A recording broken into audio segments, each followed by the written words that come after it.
মৰমৰ ছাত্ৰ-ছাত্ৰীসকল, তোমালোকে আগৰ পাঠত আদিম মানুহে কেনেকৈ অঘৰী জীৱন বাদ দি কৃষি কৰ্মত জড়িত হ'বৰ বাবে নিগাজিকৈ গাঁও পাতি বাস কৰিবলৈ লৈছিল সেই বিষয়ে জানিব পাৰিলা। কালক্ৰমত এই মানুহবোৰে গাঁৱলীয়া সমাজৰ লগতে নগৰ চহৰ আদি পাতিও বসবাস কৰিবলৈ লৈছিল। এই প্ৰাচীন নগৰীয়া সভ্যতা কেনেধৰণৰ আছিল বা বৰ্তমান সময়ত সেই সভ্যতাসমূহৰ কিবা বৈশিষ্ট্যৰ মিল আছে নেকি আদি অলেখ তথ্য আমি জানিব পাৰিম তোমালোকৰ সমাজ বিজ্ঞান কিতাপখনত থকা ইতিহাস খণ্ডৰ পাঠ নম্বৰ 12 প্ৰাচীন নগৰীয়া সভ্যতা নামৰ পাঠটিৰ যোগেদি। গতিকে তোমালোক সকলোৱে পাঠটি উলিয়াই লোৱা আৰু মনোযোগ দি শুনিবা। সাধাৰণতে আদিম মানুহে বিভিন্ন কাৰণত নদী বা হ্ৰদৰ পাৰতে সমাজ পাতি বাস কৰিছিল। কালক্ৰমত বহু শতিকাৰ আৰ্জিত জ্ঞান আৰু কৌশলৰ জৰিয়তে এই নদী পাৰৰ গাঁওবোৰৰ মাজৰ পৰা নগৰীয়া সভ্যতা গঢ় লৈ উঠিছিল। নগৰ উত্থানৰ এই প্ৰক্ৰিয়াকেই নগৰীয়া সভ্যতাৰ আৰম্ভণি বুলি ক'ব পৰা যায়। এনে নগৰীয়া সভ্যতাৰ উত্থান আজিৰ পৰা আনুমানিক 4500 বছৰৰ আগতে ঘটিছিল বুলি ইতিহাসবিদসকলে অনুমান কৰে। এইখিনিতে তোমালোকে জানি থোৱা ভাল যে পৃথিৱীৰ প্ৰাচীন সভ্যতাবোৰৰ প্ৰায়ভাগেই নদী পাৰতেই গঢ় লৈ উঠিছিল। যেনে সিন্ধু নদীৰ পাৰত সিন্ধু উপত্যকাৰ সভ্যতা, নীল নদীৰ পাৰত মিছৰীয় সভ্যতা, ইউফ্ৰেটিছ আৰু টাইগ্ৰিছ নদীৰ পাৰত বেবিলনীয় সভ্যতা, হুৱাংহো আৰু য়াংচিকিয়াং নদীৰ পাৰত চীনা সভ্যতা ইত্যাদি। এতিয়া মন কৰিবলগীয়া কথা হ'ল যে প্ৰতিটো প্ৰাচীন সভ্যতাই এখন নদীৰ পাৰত গঢ় লৈ উঠিছিল। কাৰণ প্ৰথম কথা, নদীৰ পাৰৰ মাটি সাৰুৱা। দ্বিতীয়তে, নদীৰ পাৰত প্ৰচুৰ পৰিমাণৰ ঘাঁহ বন গজে, সেয়েহে পশুপালনৰ বাবে সুবিধা হয়। তৃতীয়তে, নদীবোৰৰ দ্বাৰা খেতিপথাৰত পানী যোগান ধৰাৰ যাতায়াতৰ পৰ্যাপ্ত সুবিধা হৈছিল। আৰু চতুৰ্থতে, নদীবোৰৰ দ্বাৰা বেহা বেপাৰত সুবিধা হয়। এনেদৰে গঢ়ি উঠা প্ৰতিটো সভ্যতাৰ কিছুমান নিজা নিজা বৈশিষ্ট্য আছিল। প্ৰতিটোৰে নিজা সমাজ ব্যৱস্থা, বেপাৰ বাণিজ্য, ধৰ্মীয় বিশ্বাস আদি আছিল। ইমানবোৰ বিচিত্ৰতাৰ মাজতো আদিম সভ্যতাসমূহৰ মাজত কিছুমান উমৈহতীয়া বৈশিষ্ট্য থকাৰ প্ৰমাণ পোৱা যায়, যিবোৰৰ আধাৰত এই সভ্যতাসমূহে নিজৰ পৰস্পৰৰ মাজত বেপাৰ বাণিজ্য যোগাযোগ আদি বজাই ৰাখিবলৈ সক্ষম হৈছিল। এইখিনিতে আমি আমাৰ দেশৰ প্ৰাচীন সিন্ধু উপত্যকাৰ সভ্যতাৰ বিষয়ে কিছু কথা জানি লওঁ আহা। সিন্ধু উপত্যকাৰ সভ্যতাক ইতিহাসত হৰপ্পা সংস্কৃতি বুলিও কোৱা হয়। কাষৰ মানচিত্ৰখনলৈ মন কৰাচোন। মানচিত্ৰখনত প্ৰাচীন চহৰৰ ভগ্নাৱশেষ পোৱা ঠাইবোৰ দেখুওৱা হৈছে। তাত তোমালোকে কি কি ঠাইৰ নাম পাইছা বাৰু? প্ৰাচীন ভগ্নাৱশেষসমূহে প্ৰায় একোটা কাহিনী বহন কৰে।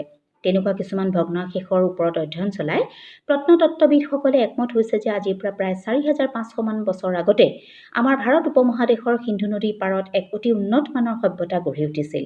1922 চনত আৱিষ্কাৰ হোৱা সিন্ধু নদী উপত্যকাৰ দুখন চহৰ মহেঞ্জোদাৰো আৰু হৰপ্পা এই সভ্যতাৰ চানেকি। এই দুখন চহৰৰ ভগ্নাৱশেষ সিন্ধু নদীৰ উপত্যকাৰ জম্মু চহৰৰ পৰা নৰ্মদা নদীৰ মুখলৈ আৰু বেলুচিস্তানৰ পৰা মিৰাটলৈ বিস্তৃত আছিল। খনন কাৰ্যত হৰপ্পা চহৰখন যিহেতুকে প্ৰথমতে আৱিষ্কাৰ হৈছিল, সেইবাবে আন আন ঠাইত উদ্ধাৰ হোৱা ভগ্নাৱশেষবোৰো হৰপ্পা সংস্কৃতিৰ অন্তৰ্ভুক্ত আছিল বুলি অনুমান কৰা হৈছে। নগৰৰ পৰিকল্পনা। মহেঞ্জোদাৰো নগৰৰ অট্টালিকাসমূহৰ ভগ্নাৱশেষবোৰ মন কৰিলে দেখা যায় যে আধুনিক যুগৰ অট্টালিকাবোৰৰ লগত সেইসমূহৰ বহু পৰিমাণে মিল আছে। ইয়াৰ পৰা মহেঞ্জোদাৰো নগৰখন সুচিন্তিত পৰিকল্পনাৰ সহায়তহে নিৰ্মাণ হৈছিল যেন ধাৰণা হয়। এই নগৰৰ ৰাজআলিবোৰ আহল বহল আছিল। পোন আৰু বহল আলিবাটবিলাক সমান্তৰালভাৱে নগৰৰ এমূৰৰ পৰা আনমূৰলৈ বিস্তৃত হৈ আছিল। এই আলিবাটবিলাক লম্বভাৱে কটাকটি কৰি নগৰখনক কেইবাটাও সমান ভাগত ভাগ কৰিছিল। ৰাস্তাৰ চুকবোৰ আছিল ধেনুভিৰীয়া, যাতে বস্তু কঢ়িয়াই নিয়া গধুৰ যান বাহন সহজতে চলাচল কৰিব পাৰে। ডাঙৰ আলিবাটবোৰৰ দাঁতিত অট্টালিকাবোৰে শোভাবৰ্ধন কৰিছিল। ঘৰবোৰ ইটা আৰু বোকামাটিৰ সহায়ত নিৰ্মাণ কৰা হৈছিল। এই ভগ্নাৱশেষবোৰৰ মাজত কিছুমান এমহলীয়া আৰু কিছুমান দুমহলীয়া ঘৰৰ নিদৰ্শনো পোৱা গৈছে। প্ৰত্যেক ঘৰতে একোটাকৈ কুঁৱা আৰু স্নানাগাৰ থকাৰ উপৰি ঘৰবোৰৰ পৰা পানী ওলাই যোৱাৰ বাবে সুব্যৱস্থা আছিল। এই নলাবোৰৰ পানী ৰাজআলিৰ ডাঙৰ নলাবোৰেদি গৈ নৰ্দমাত পৰিছিল। নলাবোৰত ঢাকোনৰ ব্যৱস্থা আছিল আৰু প্ৰতি ঘৰতে একোখন ডাঙৰ চোতাল আছিল। এতিয়ালৈকে আৱিষ্কাৰ হোৱা ভগ্নাৱশেষবোৰলৈ চাই সিন্ধু উপত্যকাৰ ঘৰবোৰক 3টা ভাগত ভাগ কৰিব পাৰি। সেইবোৰ হ'ল সাধাৰণ মানুহ থকা ঘৰ, ডাঙৰ অট্টালিকা আৰু গা ধোৱা ঘৰ।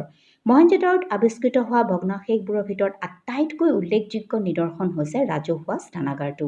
ই চতুৰ্ভুজ আকৃতিৰ। ইয়াৰ মাজত 11.88 পূৰণ 7.01 মিটাৰ জোখৰ এটি জলভাণ্ডাৰ আছিল। ইয়াৰ গভীৰতা আছিল 2.43 মিটাৰ। এই জলভাণ্ডাৰৰ পানী লেতেৰা হ'লে তাক উলিয়াই নতুনকৈ পুৰাবলৈ ওচৰত কুঁৱা আছিল। জলভাণ্ডাৰলৈ নামি যাবৰ বাবে খটখটি আৰু ইয়াৰ কাষে কাষে কাপোৰ সলাবৰ বাবে কোঠালিও আছিল।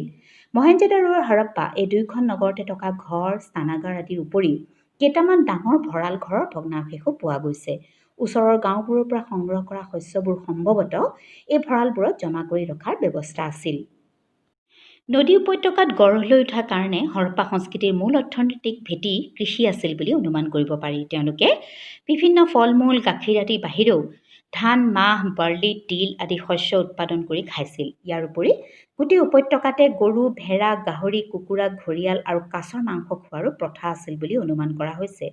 কিছুমান বৰশী আৱিষ্কাৰ হোৱালৈ চাই সিন্ধু উপত্যকাৰ সভ্যতাত মাছ ধৰা প্ৰথাৰ প্ৰচলন থকা যেন অনুভৱ হয়। খনন কাৰ্যত উদ্ধাৰ হোৱা শিলত কটা মূৰ্তি পোচাকসমূহৰ পৰা অনুমান কৰা হয় যে মানুহে সাজ-পোছাক হিচাপে দুখন কাপোৰ ব্যৱহাৰ কৰিছিল। গাৰ ওপৰ অংশত এখন চাদৰ লৈছিল, তলৰ অংশত মানুহে আজিকালি ব্যৱহাৰ কৰা ধুতিৰ নিচিনা এবিধ বস্ত্ৰ ব্যৱহাৰ কৰিছিল। বেজী বুটামৰ আৱিষ্কাৰৰ পৰা অনুমান কৰা হয় যে সেই সময়ত মানুহে চিলাই বিদ্যাও ভালদৰে জানিছিল। তেতিয়াৰ দিনতো আজিকালিৰ দৰে মানুহৰ অলংকাৰৰ প্ৰতি মোহ আছিল। পুৰুষ-মহিলা উভয় অলংকাৰ পিন্ধিছিল। সোণ, ৰূপ আদি বিভিন্ন ধাতু, হাতীৰ দাঁত, শংখ, শিল, জন্তুৰ হাড় আদিৰে অলংকাৰ তৈয়াৰ কৰি পিন্ধিছিল। আঙুঠি, খাৰু, ডিঙিৰ হাৰ, কাণফুল আদি প্ৰধান অলংকাৰ আছিল। প্ৰিয় ছাত্ৰ-ছাত্ৰীসকল, আজি পাঠটিৰ কিছু অংশ আমি আলোচনা কৰিলোঁ। আলোচিত বিষয়সমূহ মন দি পুনৰ শুনিলে তোমালোকে যথেষ্টখিনি তথ্য জানিবা। আলোচনা কৰা কথাখিনিৰ ওপৰতে তোমালোকক কেইটামান প্ৰশ্ন গৃহকৰ্মৰ বাবে দিছোঁ। সমাজ বিজ্ঞান বহীত পাঠৰ নাম লিখি প্ৰশ্নৰ উত্তৰখিনি কৰিবা। প্ৰথম প্ৰশ্ন, নীল নদীৰ পাৰত গঢ় লৈ উঠা সভ্যতাৰ নাম কি আছিল?